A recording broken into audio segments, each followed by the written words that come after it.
NEET paper leak मामले की सुनवाई के दौरान आज सुप्रीम कोर्ट ने एनटीए और केंद्र सरकार से कड़े सवाल पूछे। सुप्रीम कोर्ट ने कहा कि जब तक पेपर लीक की जिम्मेदारी तय नहीं होती है तब तक ऐसी घटनाएं होती रहेंगी। वह नीट परीक्षा में एयरफोर्स की मदद किए जाने की सरकार के बयान को विपक्ष ने हास्यास्पद बताया है।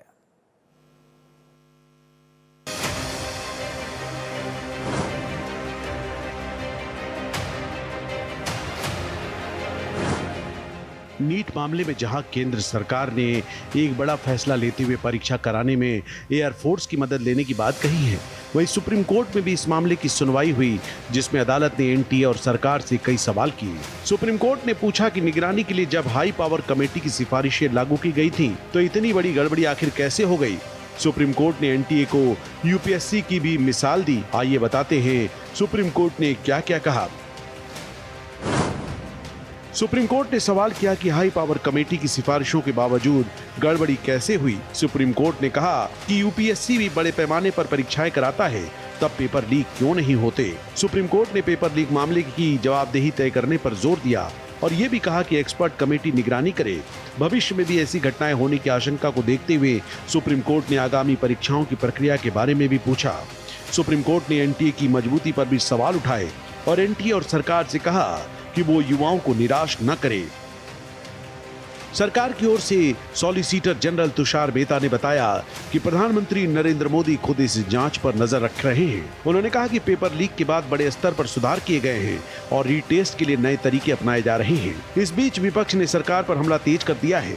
राहुल गांधी ने एक्स पर कई सवाल उठाए। उन्होंने लिखा कि 4 परीक्षाओं में से एक भी ईमानदारी से नहीं हो पाई और देश की शिक्षा व्यवस्था पूरी तरह से तबाह हो गई है। कांग्रेस के राष्ट्रीय प्रवक्ता पवन खेड़ा ने सवाल उठाया कि हर बार कांड होने के बाद ही प्रधानमंत्री निगरानी क्यों शुरू करते हैं। पवन खेड़ा ने शिक्षा मंत्री धर्मेंद्र प्रधान के इस्तीफे की मांग की। अब पेपर लीक लगातार हो रहे हैं, ऐसा नहीं कि पहली बार हुआ, 25 में 24 में हुआ, तब भी प्रधानमंत्री ने निगरानी नहीं रखी, फिर वापस हो गया 26 में, कहते हैं साहब अब निगरानी रख रहे हैं।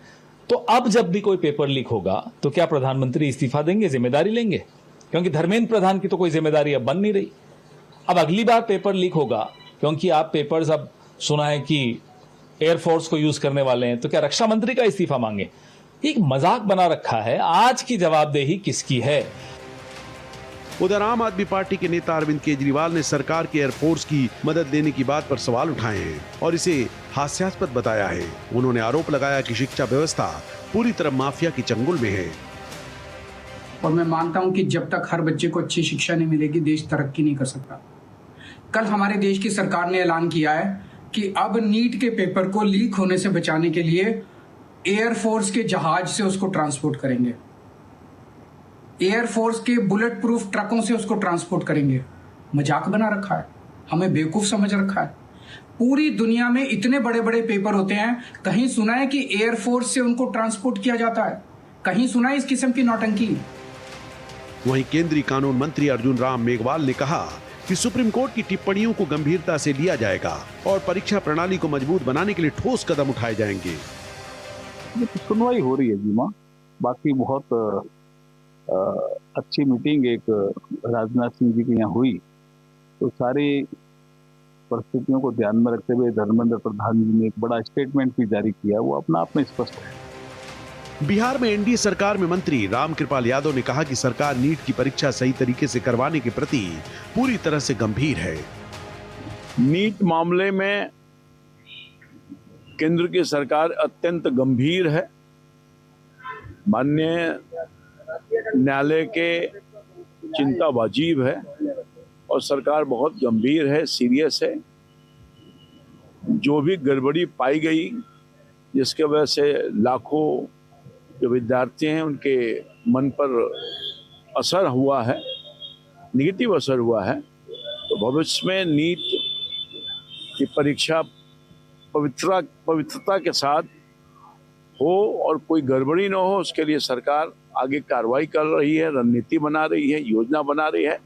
मैं समझता हूं कि भविष्य में इस तरह की गड़बड़ी नीट परीक्षा में नहीं होगी। देश भर में 3 मई को नीट की परीक्षा हुई थी।